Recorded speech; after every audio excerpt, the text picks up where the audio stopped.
ኢትዮጵያ በእንስሳት ሀብት ከአፍሪካ ቀዳሚ እንደሆነች ይነገራል። በአማራ ክልል ደግሞ ከ63.6 ሚሊዮን በላይ የእንስሳት ሀብት ይገኛል።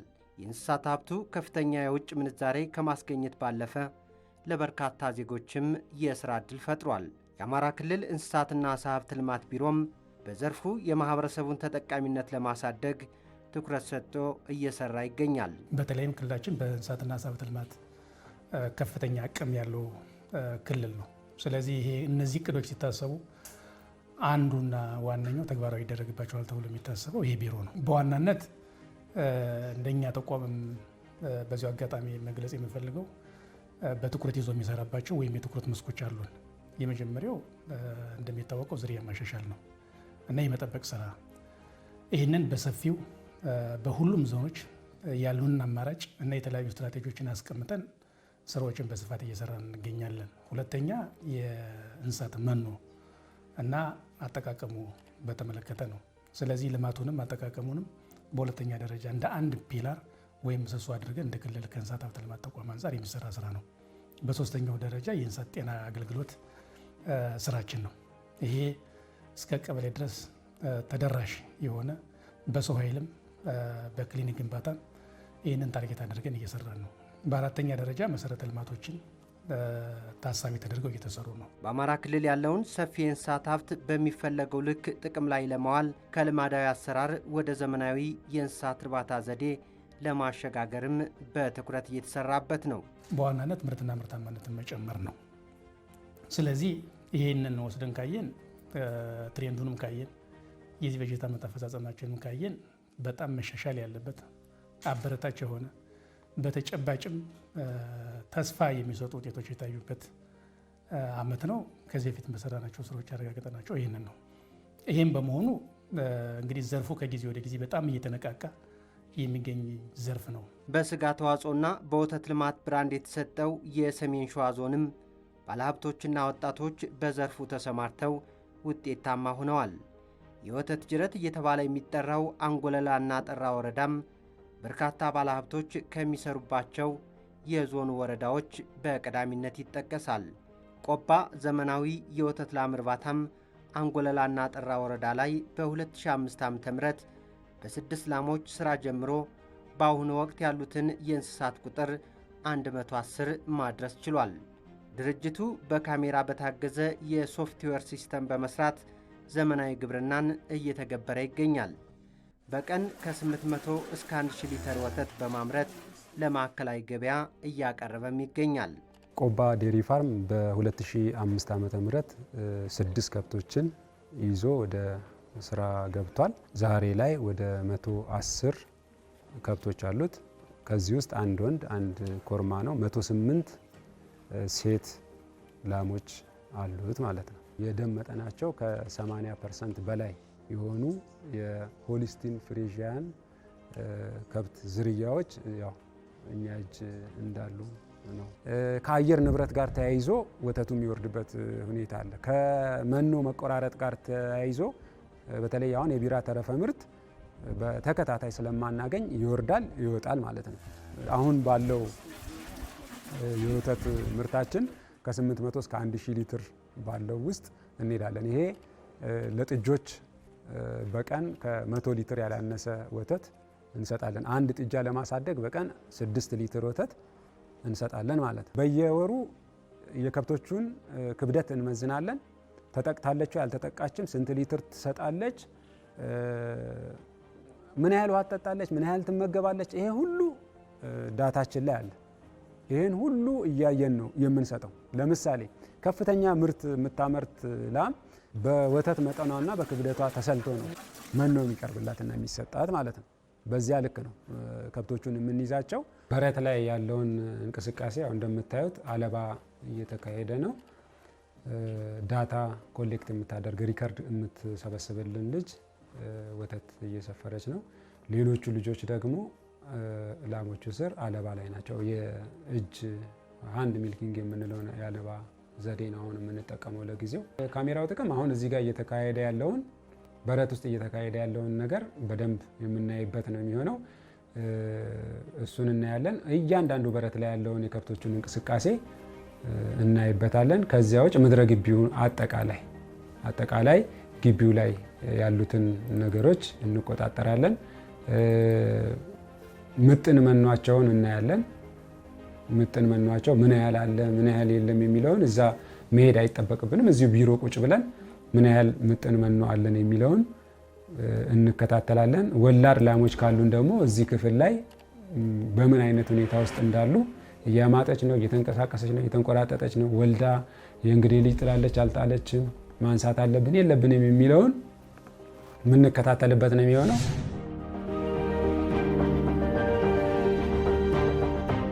ቆባ ዘመናዊ የወተት ላም እርባታ ለድርጅቱ ከሚያስገኘው ትርፍ ባለፈ ከ20 በላይ ለሆኑ ዜጎች ቋሚና ለበርካታ ዜጎች ጊዜያዊ የሥራ ዕድል ፈጥሯል።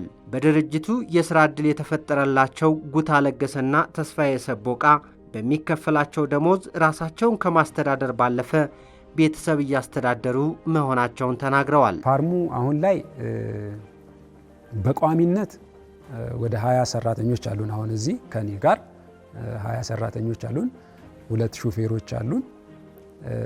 ከዚያ ውጭ በጊዜያዊነት የሳር አጨዳ እንዲህ ለእንስሳቱ የሚሆን አንዳንድ ግብአቶችን መሰብሰቢያ ሰዓት ላይ ከ30 እስከ 80 ሰራተኛ በቀን እየቀጠርን እናውላለን። ምን ጊዜም በቀን 5-6 ሰራተኛ የቀን ሰራተኛ ሳናውል የዋልንበት ጊዜ የለም። ከወር እስከ ወር 5-6 ሰራተኛ ይውላል። በቋሚነት ግን አሁን ላይ 20 ሰራተኛ አለው። ወደፊት ግን የእንስሳት መኖ ማቀነባበሪያም የእንስሳት የወተት ማቀነባበሪያ ፋብሪካ ስለሚተከል ያው ግዢውን ፈጽመናል። በተወሰነ መንገድ የተፈጸመ ግዢ አለ። የወተት ማቀነባበሪያው ያ ሲሰራ የሰራተኛው መጠን ከፍ የሚል የሚጨምር ይሆናል ማለት ነው። ጥሬ ወተት አምርተን ነው ወደ ገበያ የምናቀርበው። ጥሩ ላሞች አሉ፣ ጥሩ ወተት እናልባለን። እኔ ያው በራሴ በኩል እዚህ ከጀመርኩ በኋላ የሆነ ቦታም ገዝቼ ራስንም እያስተዳደርኩ ነው። ከተማ ላይ ቦታ ገዝቼ ቤቱም እየሰራው እንትን እያልኩ ነው። እኔ ደስተኛ ነኝ። በቃ በምሰራው የስራ እድል ሆኖ እዚህ ጋር ውዬ መግባቱ ሰርቼ መግባቱም ደስተኛ ነኝ። ከዚህ ሙያ ወስጄ እኔ እንግዲህ እሳቦ ወደፊት እንደዚሁ ላሞች አስሬ ለራሴ ለግል እንትን ላሞች ማርባት እፈልጋለሁ። ቤተሰቦችን እያገዝኩኝ ነው፣ እኔም እየተለወጥኩኝ ነው። ያው በየወሩ የምቆጥበው ገቢ ያለኝ ለቤተሰቦችም ማገዛቸው ነገር አለ። እዛ በብዙ ለውጥ ላይ ይገኛሉ። ወደፊት እንግዲህ እኔም ከዚህ ትምህርት ወስጄ ራሴም በትንሹም ቢያንስ 2 ከፍ ቢኖረኝ በራሴ እድገት ራሴን ለመለወጥ እቅድ ያለኝ ብዬ ተስፋ አደርጋለሁ። የአንጎለላና ጠራ ወረዳ ለእንስሳት ሀብት ልማት ምቹ በመሆኑ ከግለሰብ እስከ ትላልቅ ባለሀብቶች በዘርፉ ተሰማርተው ይገኛሉ። ተሾመ ግፍ አወሰን የወተት ላም እርባታ ድርጅትም በ2014 ዓ.ም በ10 ላሞች ሥራውን ጀምሮ ዛሬ ላይ ጥጆችንና ኮርማዎችን ጨምሮ 67 ከብቶች አሉት። እንስሳቱን የተመጣጠነ ምግብ በመመገባቸውና ዘመናዊ የከብት እርባታ ዘዴን ተግባራዊ በማድረጋቸው ድርጅቱ በቀን ከ475 ሊትር በላይ ወተት እያመረተ ለገበያ ያቀርባል። ለ13 ሰዎችም ቋሚ የሥራ ዕድል ፈጥሯል። ስራ የጀመረው በ2014 ነው። ያሉን እንስሳት ላሞች 35 አሉን፣ ጊደሮችና ጥጆች 29 አሉን፣ 2 ወይፈንና 1 ኮርማ አለን። በጥቅሉ 67 እንስሶች አሉን።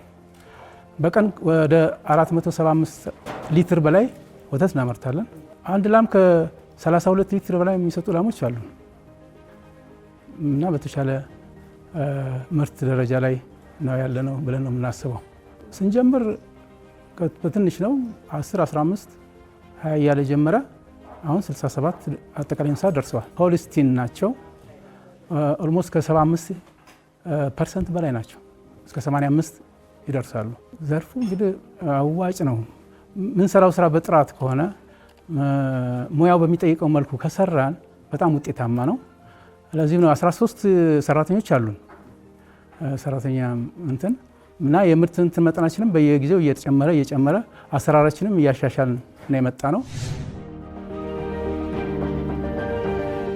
ዘርፉ በዘመናዊ መንገድና በባለሙያ ከተደገፈ ውጤታማ የስራ ዘርፍ መሆኑን የተናገሩት ስራ አስኪያጆቹ የመኖ ዋጋ መናርና የላቦራቶሪ ማዕከል እጥረት ለስራቸው እንቅፋት እንደሆነባቸውም አንስተዋል። የወተት ምርት እንግዲህ ብዙ ፋክተሮች አሉት። ወተት የሚጨምርበት የሚቀንስበት ወቅቶች አሉት። የአየር ሁኔታውም ይወስናል፣ አመጋገብም ይወስናል። እኛ ማንኛውንም የምጥን ጭማቂ እና ድርቆሽ እና ሌሎች ተጨማሪ መኖችን እንሰጣለን እና ምርቱ እየጨመረ ነው የመጣው። ብዙ ጊዜ ከመኖ ጋር ያለው የመኖ ዋጋ መናር ብዙ ጊዜ ኢቨን አሁን ጭማቂ ይሄን ጭማቂ ለምደዋል ላሞች ይሄን ካጡ እንትን አይሉ። ይሄን አሁን ያው እዚሁ አካባቢ ነው ፋብሪካዎች አሉ፣ የቢራ ፋብሪካዎች። እነዛን በምንፈልገው መልኩ በተሻለ አሁን 3-4 ደላላዎች ደርሰው ነው እኛ ጋር ከዛ በኋላ ነው እኛ ጋር የሚደርሱ። ዋጋው እየጨመረ እዛ በቀላል ይወጣል፣ እኛ ጋር ሲደርስ ዋጋው ከፍተኛ ነው። ይሄን ከምጥን መኖ ጋር ተያይዞ ትንሽ የዋጋ መናር አለ። ድርቆሽ የተወሰነ እናለማለን፣ ግን ተጨማሪ ያስፈልጋል። ያ ድርቆሽ ደግሞ ዋጋውም እዛ ላይ ይሄዳል። የመኖ ዋጋ ነው አሁን እየናረ ሄደው። ከዛ ውጭ ሌላው ብዙም ችግር የለብን። እንደ ዞን ሰሜን ሸዋ ዞን የራሱ የሆነ ላቦራቶሪ ያስፈልገዋል ከሕክምናው ጋር ተያይዞ የሚል ነገር ከዚህ በፊት አንስቻለሁ። አሁንም እሱን ነው ደግሜ ማነሳው። እነኚህ ከብቶች ትሪት ሲደረጉ በመላ ነው፣ በግምት ማለት ነው ትሪት የሚደረጉት። መሆን የሚገባው ግን ልክ ለሰው የሚደረገውን ትሪትመንት ፌሰስ ሳምፕል ተወስዶ ነው የትላትል ኪኒኒ ልትውጥ የሚገባት። የሆነ የምትወጋው መርፌ ካለ ደም ሳምፕል ተወስዶ በሽታው ተለይቶ ነው መወጋት ያለበት። አሁን በዛ ልክ አይደለም እየናለ።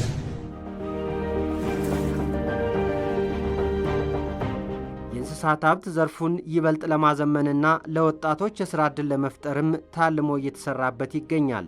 የመኖ አቅርቦትና በዘርፉ የሚስተዋሉ ሌሎች ችግሮችን ለመፍታትም ቅንጅታዊ አሰራሮች ተግባራዊ እየተደረጉ ነው። ከትላልቅ ፋርሞች ጋራ ወረዳው ልዩ ትኩረት ሰጥቶ በኢንቨስትመንትም ጋራ ከቀናይቶ እየተሰሩ ያሉ ስራዎች አሉ።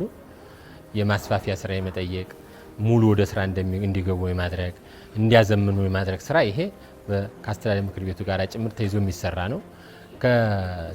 አንዱ ከዚህ ከቦታ ጋራ ክላስተራይዝ አድርጎ ከመስራት ጋራ እና ከማስፋት ጋራ ከስራ ዕድል ፈጠራ ጋር ባሉት ወጣቶች ላይ የሚነሱ ነገሮችን እሱ በስራ ዕድል ፈጠራ ከወረዳው አስተዳደር ምክር ቤት ጋራ ከኛ ተቋም ጋራ በጋራ እየሆንን ችግሮቹ ሙሉ በሙሉ ተፈተዋልን ባይባል በተቻለ መንገድ ከመኖ አቅርቦት ጋራ አሁን አግሮ ዲለር በመፍጠር ወረዳችን ላይ የመኖ የተመጣጠኑ መኖችን የሚያቀርብ ሰው በአንድ ማዕከል በማቅረብ ወጣቶች በዚያ መንገድ ተደራጅተው መኖ እንዲያቀርቡ ማድረግ መኖ እንዲያገኙ ማድረግ የተጀመሩ ስራዎች አሉ። በወተት ህብረት ስራ የተመጣጠነ መኖ እንዲቀርቡ ማድረግ የተጀመሩ ስራዎች አሉ። እነዚህ መኖች ሙሉ በሙሉ ተጠቃሚውን አርክተዋል ከተባለ የሚቀር ጉዳይ ይኖራል። እሱን በሂደት አብረን ከነሱ ጋር እየተቀናጀን ያሉትን ክፍተቶች እየለይን እየደፈንን የምንሄድበት ሁኔታ ነው። በዚህ መንገድ እየሰራን ነው። የገበያ ችግር እንዳይገጥማቸው ማድረግ እንሰራለን። እዚህ ላይ ምናልባት የሚገጥመን ነገር ምንድነው? ከነጋዴዎቹና ሁኔታ ከሚፈጽሙት ጋር የክፍያ መቆራረጥ አለ። እሱንም ይዘን እየሰራን ነው። ሰሜን ሸዋ ላይ በወተት ሀብት ልማት የሚሳተፉ 12 የሚሆኑ ባለሀብቶች አሉ። ባለሀብቱም ኢንቮልቭ አድርጎ ዘርፍ ላይ የራሱን አስተዋጽኦ ማድረግ መቻል አለበት ብለን እያሳተፍን ያለንበት ሁኔታ ነው ያለው። የማህበረሰቡን ህይወት መቀየር ነው ዋና አላማችንም ማለት ነው። ፎከስ ያደረግ ነው። ሰሜን ሸዋም ፖቴንሻል ነው። በተለይ ወተት ሀብት ልማት ላይ ከፍተኛ የሆነ አቅም አለው። ይሄን አቅም ተጠቅመን አውጥተን አርሶ አደሩን ህይወቱን መቀየር አለብን፣ ማህበረሰቡን ህይወቱን መቀየር መቻል አለብን ብለን ነው ሌት ተቀን ተግተን እየሰራን ያለ ነው ማለት ነው። እስካሁን እንኳን ባለው ከ8000 በላይ ወጣቶችን በእንስሳት ሀብት ልማት ዘርፉ ተጠቃሚ እያደረግን የመጣ ነው ማለት ነው። የእንስሳት ዝርያን ለማሻሻል ዘመናዊ እርባታ ለማካሄድ መኖ በእጅጉ ወሳኝ ነው። መኖ ደግሞ መስራት መቻል አለብን ብለን በመስኖ የሚለማውን በመስኖ እያለማን ነው። ምጥን መኖዎችን ደግሞ ከዩኒዮኖች ጋር እየተነጋገር ይህን መኖ ከሚያመርቱ ፋብሪካዎች ጋር ኮሚኒኬት እያደረግን ለአርሶ አደሩ እያሰራጭን ያለንበት ሁኔታ ነው ያለው ማለት ነው። በጥቅሉ በሰሜን ሸዋ ዞን አንጎለላና ጠራ ወረዳ የእንስሳት ዝርያን ለማሻሻል የተቋቋመው ጫጫ የወተት ከብት ዝርያ ማሻሻያ ማዕከል የተመረጡ የሀገር ውስጥ የላም ዝርያዎችን በማዳቀል የወተት ምርታማነትን መጨመር ላይ በትኩረት እየሰራ ይገኛል። ማዕከሉ የተዳቀሉ ጊደሮችን በዝቅተኛ ገቢ ለሚተዳደሩ አርሶ አደሮችና ለሴቶች ቅድሚያ በመስጠት ያከፋፍላል። ከ2004 ዓ.ም ጀምሮ 275 የተሻሻሉ ጊደሮችን ለአርሶ አደሮች በማከፋፈል የአርሶ አደሩን የምግብ ዋስትና ለማረጋገጥ እየሰራ ሲሆን በተለይ ከ2013 ዓ.ም ጀምሮ በአንጎለላና ጠራ ወረዳ እንዲሁም በደብረ ብርሃን ከተማ አስተዳደር በሚገኙ 25 ቀበሌዎች ከ1800 በላይ የተዳቀሉ ዝርያዎች እንዲወለዱ ማድረግም ችሏል። ጫጫ የወተት ከብቶች ዝርያ ማሻሻያ ማዕከል ፕሮጀክት መርሲ የተባለው ዓለም አቀፍ ግብረሰናይ ድርጅት የመንግስትን የእንስሳት ሀብት ልማት እንቅስቃሴ ለመደገፍ ያቋቋመው ፕሮግራም ነው። በአሁኑ ሰዓት የ5 ዓመት ፕሮጀክት ቀርጾ በ110 ሚሊዮን ብር የፕሮጀክት በጀት በመመደብ ስራ ላይ ነው ያለው። ለዚህ ስራው በተለያየ ደረጃ የሚገኙ ከብቶች 360 አሉት። እነዚህም እናቶቹን ዲቃላ ከብቶችን ሁሉ አካቶ ማለት ነው። በተለያየ እድሜ ደረጃ ነው የሚገኙ። 2013 ጀምሮ እስካሁን ባለው ጊዜ ከ1800 በላይ ጥጆች በገበሬው ዘንድ እንዲወለዱ አድርጓል። ከ2400 በላይ የሚወለዱትን ጨምሮ ክበድ ከብቶች እንዲኖሩ አድርጓል ማለት ነው። 3 አይነት ከብት ዝርያዎች ናቸው። የፎገራ፣ የቦረናና የበጋይት የተመረጡበት ምክንያት አንደኛ በሀገራችን ደረጃ ዝርያ በሚል ዲፋይንድ ሆነው ከሚታወቁት ውስጥ እነዚህ ይገኙበታል። በሁለተኛ ደረጃ እየሰራን ያለነው የወተት ምርት ማሻሻል ስለሆነ በወተት ምርታቸው የተሻሉ የሚባሉት የትኞች ናቸው የሚለውን ከግምት በማስገባት ነው ሊመረጡ ይችላሉት። በአባት ዝርያነት የመረጥነው የጀርሲ ዝርያ ነው። እንደምታውቁት እኛ ሀገር ውስጥ ከሚታወቁት የውጭ የተሻሻሉ በዓለም አቀፍ ደረጃ እውቅና ካላቸው ከብቶች ውስጥ የሆለስቲን ፍሪጂያን እና የጀርሲ የሚሉ ይገኙበታል። እኛ ሀገር ውስጥ ያሉት ሆለስቲን ፍሪጂያን የወተት ምርቱ በጣም ከጀርሲ ይበልጣል። ነገር ግን በወተት ይዘቱ ከቮሊዩም በስተቀር በሌላው ነገር የጀርሲ ከብት ወተት ኳሊቲው የተሻለ ነው። እንደነገርኳችሁ ዓላማው ደግሞ የዚህ ማዕከል የፋሚሊ ኒውትሪሽን የቤተሰብን የምግብ ፍላጎት ማሟላትና እነዚህ አቀንጨራነትን መቀንጨርን መከላከል ላይ ዓላማው ስላደረገ የተሻለ የወተት ይዘት ያለውን የጀርሲ ከብት የመረጥንበት ምክንያት ለዛ ነው።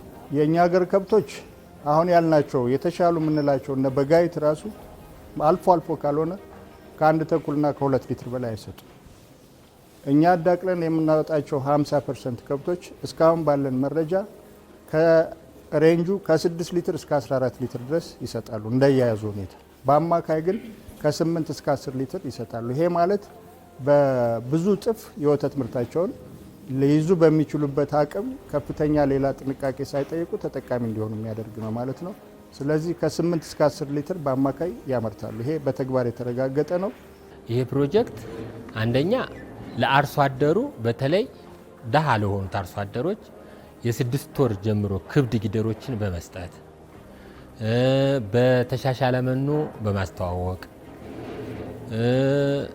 ኮርማዎችን በመስጠት ለምሳሌ በዚህ ዓመት ብቻ ለኛ የክፍለ ከተማውን ወይም የደብረ ብርሃን ሜትሮፖሊታን ሳይጨምር ለገጠር ወረዳው ለአንጎላ ጣራ ወረዳ 3 ኮርማዎችን ሰጥቶናል። እርጉዝ ሆና መጣች።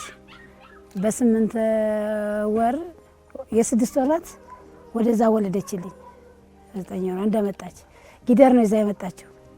ከዛ ወለደች። እሷም ወደዛ ተጠቃች ጊደራት እሷም ወለደች።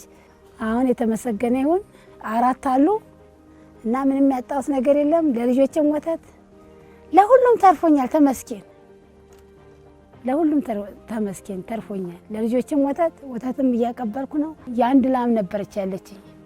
አሁን ተመስገን ቦሮችም ጥማት ላሞችም 3 ነው ውጭ አሉኝ። ግን የእሷ ዘር ደግሞ 4 አሉኝ ከእሷ ጋር እና የተመሰገነ ይሁን። እኔ ለውጥ አግኝቼባቸዋል። አሁን ከዚህ በላይ እግዚአብሔር ይስጣቸው። እኔ ምስጋና በእነሱ ነው የማቀርበው እና እኔ ቤቴንም ሆነ ቤት ሁሉም ማንቀሳቀሰው እኔ በሷ ነው። ካብታም ናት ላሙም የሰጡኝም ካብታም ናቸው እና እኔ አመሰግናለሁ። ጫጫ የወተት ከብት ዝርያ ማሻሻያ ማዕከል በቋሚነት ለ30 ሰራተኞች የስራ ዕድል ፈጥሯል። በቀጣይ ደግሞ ለማህበረሰቡ የሚያሰራጫቸውን የተዳቀሉ ላሞች ቁጥር ማሳደግ፣ ተደራሽ የሚሆኑ ቀበሌዎችን ማስፋት፣ ዘመናዊ የመኖ አቅርቦት ላይ መስራትና የወተት ምርታማነትን መጨመር የትኩረት መስኮቹ ናቸው። ማዕከሉ ላይ እስካሁን 30 ቋሚ ሰራተኞች እና በተጨማሪም በየጊዜው ለሚኖሩ ወቅታዊ ስራዎች የምንቀጥራቸውን ጨምሮ ለብዙ ሰራተኞች የስራ ዕድል ፈጥረናል። በማህበረሰብ የዝርያ ማሻሻያ ዘርፍ ደግሞ ቅድም እንደነገርኳችሁ 58 አዳቃይ ቴክኒሽያኖች ወጣቶች ናቸው። ስለዚህ በማዳቀል ስራ ማህበረሰቡን ከማገልገል በተጨማሪ ቅድም ባልኳችሁ የማበረታቻ ክፍያ ገቢ የሚያገኙበት የስራ ዕድል ፈጥረናል ማለት ነው። ቀጣይ እቅዳችን አሁን እንደተባለው እነዚህን ስራዎች አጠናክረን እንቀጥላለን። የማዕከሉ ይዞታ የማምረት አቅሙን ከማሳደግ ጎን ለጎን ደግሞ የሚወጡ ጊደሮችን መጨመር፣ የምናገለግልባቸውን ቀበሌዎች ማስፋት፣ በተለይ ደግሞ ከብቶቹ ከሄዱ በኋላ ገበሬው አካባቢ በሚጠበቀው መልኩ ስለማያዝ ምርታማነታቸው ማምረት የሚችሉትን ያክል ስላልሆነ መኖ አምርተው የተሻለ ምርት የሚያገኙ ከብቶችን እንዲይዙ በማድረግ በኩል ቅድም የጠቀስኩላችሁ በጥናት ላይ ያሉ ከሌሎች ድርጅቶች ጋር በቅንጅት እየሰራ ነው ያለው የተሻሻሉ መኖዎችን ዘር ለገበሬዎች በማቅረብ ሞዴል አርሶ አደሮችን ፈጥረን ከዛ በኋላ ደግሞ ከነሱ እየተጠቀሙ የተሻለ መኖ የማምረትን እንዲያሰፉ በማድረግ የወተት ምርትን መጨመር ቀጣይ አቅጣጫችን ሆኖ ይቀጥላል ማለት ነው። በሰሜን ሸዋ ዞን እንስሳትና ዓሳ ሀብት ልማት መምሪያ በዞኑ የሌማት ትሩፋት መርሃ ግብርን ውጤታማ ለማድረግ እየተሰሩ ካሉ ተግባራት መካከል የዝርያ ማሻሻል አንዱ ነው።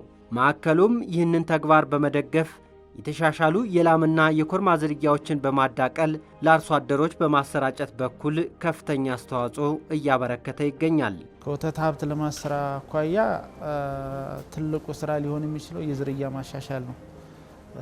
የአገር ቤቶችን ዝርያ በማሻሻል የወተትን ምርትና ምርታማነት ማሳደግ ነው። በዚህ በጀት ዓመት ወደ 132,000 ላሞችን የዝርያ ማሻሻል ስራ እንሰራለን ብለን አቅደን እየሰራን ነው። በሆርሞን በተፈጥሮ ድራትና በኮርማ ይሄ እቅድ እንግዲህ ባለ 2 ዲጂት እቅድ ነው። ባለፈው ዓመት ካቀር ነው እጥፍ ተደርጎ ያቀር ነው እቅድ ነው። የባለፈው ዓመት 66,000 ነበር። አሁን ግን ያንን ከፍ አድርገን ከሌማት ትሩፋት ጋር አስተሳስረን መስራት መቻል አለብን ብለን ስላሰብን አሁን ላይ 37,000 ላሞችን አዳቅለናል እስከዚህ 7 ወር ድረስ ማለት ነው። አላማቸው እዚህ ኮርማዎችን ያወጡና ለአርሶ አደሩ ያሰራጫሉ። ጊደሮችን በተመሳሳይ ያወጡና ለአርሶ አደሮቹ ያሰራጫሉ። አርሶ አደሮቹ ደግሞ ከዚህ የወሰዱትን ጊደሮች ለራሳቸው የሚጠቀሙበት ሁኔታ አለ። ኮርማውንም ደግሞ ለአካባቢው በአዳቃይ ቴክኒሽያኖች በማይደርሱ ቦታዎች ላይ የድቀላ አገልግሎት እንዲሰጥ እያደረጉ ነው ያለው ማለት ነው እና ረዥም ላለመታት የቆየ ፕሮጀክት ነው። ማህበረሰቡም ይሄ ፕሮጀክት የኔ ነው ብሎ በእጅጉ እየተጠቀመበት ያለ ነው። አሁን ከኋላ የምታዩቸው ላሞች የቦረናና የፎገራ ዝርያ ያላቸው ላሞች ናቸው።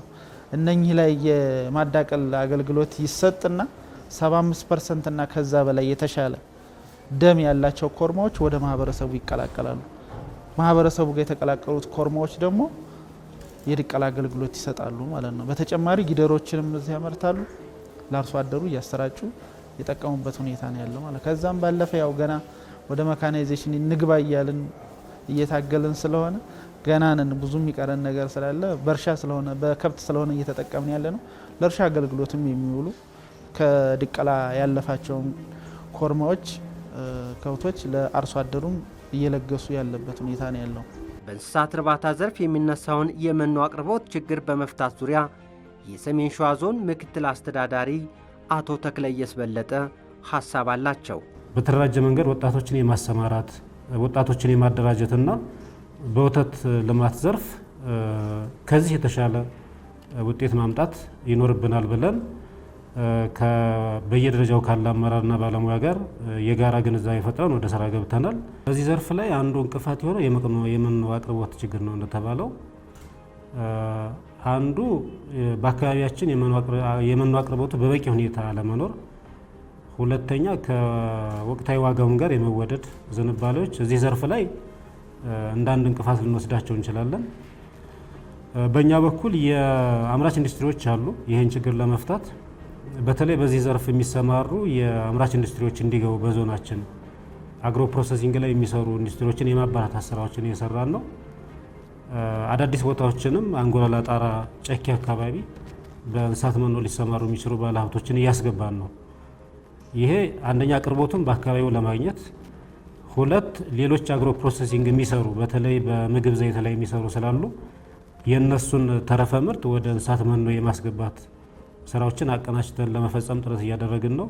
ይህን ስራ የሚሰሩ አምራች ኢንዱስትሪዎች ቦታ ወስደዋል፣ ወደ ግንባታም ገብተዋል እና በሚቀጥለው ጊዜ ግንባታቸውን አጠናቀው ይህን ችግር ለመፍታት ጥረት እናደርጋለን ነው።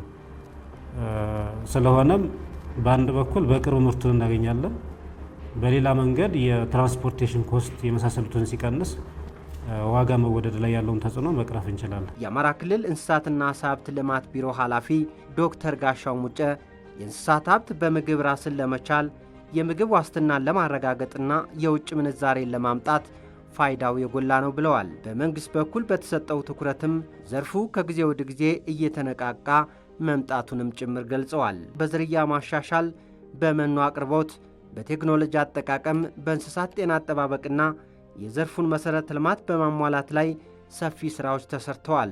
በዚህ ዓመት ብቻ ከ90 ሺህ በላይ ለሚሆኑ ወጣቶች የስራ ዕድልም ተፈጥሯል። የወጣት የስራ ዕድል ከሚፈጠርባቸው ዘርፎች አንዱ እንስሳትና ዓሳ ሀብት ልማት ነው። በዚህ ዓመትም ብቻ ከ126 ሺህ በላይ ለሚሆኑ ወጣቶች በተለይም ደግሞ 50% ሴቶች ለሚሆኑ ወጣቶች የስራ ዕድል ፈጠራ አቅደን ነው የተነሳ ነው። እስካሁን ያለን አፈጻጸም ወደ 90 ሺህ የሚሆን ወጣቶችን በእንስሳትና ዓሳ ሀብት ልማት በተለያዩ ዘርፎች የስራ ዕድል ለመፍጠር ጥረት ተደርጓል። ይሄ የብድር አቅርቦት በማመቻቸት ሸዶችን በማመቻቸት ቦታ በማመቻቸት እና ይህም ብቻ ሳይሆን በከተማ አካባቢ የመሸጫ ቦታዎችን በማመቻቸት ለወጣቶች ሰፊ የስራ ዕድል እየፈጠርን እንገኛለን። ዘርፉ ለተሰማራ ባለሀብት ወጣት እንቅፋት እየሆነ የመጣው የመኖ ዋጋ እና ጥራት ነው። ስለዚህ ይህንን በትኩረት ይዘን መስራት ይኖርብናል። እንደ አንድ ተግዳሮት የተለየ ስራ ነው። ስለዚህ የመኖ ስራ ይሄ ዋጋ ጋር በተያያዘ ከመጠን ጋር በተያያዘ ከአይነት ጋር በተያያዘ ነገር ችግሩን መለየትን ብቻ ሳይሆን ስራዎችን እየሰራ ነው። ይሄ ስራ ለመስራት ከክልላችን ጋር በመነጋገር በተለይም ደግሞ አሁን ላይ ከ42 በላይ የመኖ ማቀነባበሪያ ፋብሪካዎች እንደ ክልል አሉ።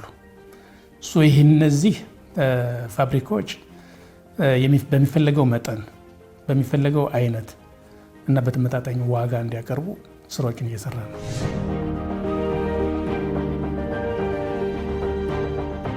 በወረዳ ደረጃ በቀበሌ ደረጃ የእንስሳት ጤና አገልግሎት መስጫ ተቋማት አሉ።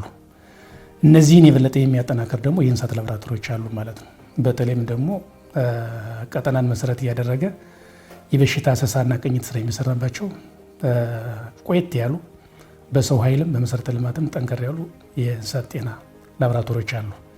ስለዚህ ሁለት አሉን። አሁን ደግሞ በዋናነት የጎንደርን ቀጠና ታሳቢ ያደረገ ዘመናዊ የእንስሳት ጤና ላቦራቶሪ ለመስራት ዝግጅት ጨርሰን በግንባታው ተጀምሯል ማለት ነው። ሰሜን ሸዋ በተለይም ደግሞ ከወረዳዎች አቅም ውጭ የሚሆኑ ስራዎች ካሉ ደግሞ ሰበታ ናሽናል ላቦራቶሪ አለ። ይሄ ጂኦግራፊካል አድቫንቴጅም ስላለው ከሰበታ ጋርም በቅርበት አብረን ነው የምንሰራው። ስለዚህ ለሰሜን ሸዋም ብቻ ሳይሆን አጠቃላይ እንደ ክልላችን ከነዚህ ከጠቀስኳቸው ላቦራቶሪዎች አቅም በላይ ከሆነ ደግሞ ከፌዴራል ተቋም ጋር ይህን የሚያስተባብር አንድ ላቦራቶሪ ስላለ እነሱ ጋር በቅርበት እየሰራ ነው። የፌዴራልንም አቅም እንጠቀማለን፣ የክልሉንም አቅም እንጠቀማለን፣ ወረዳዎችንም ደግሞ አቅማቸውን እንገነባለን። የአማራ ክልል ለእንስሳት ሀብት የተመቸ ክልል በመሆኑ ባለሀብቶች በዘርፉ በመሰማራት ተጠቃሚነታቸውን እንዲያረጋግጡም ጥሪ ቀርቧል።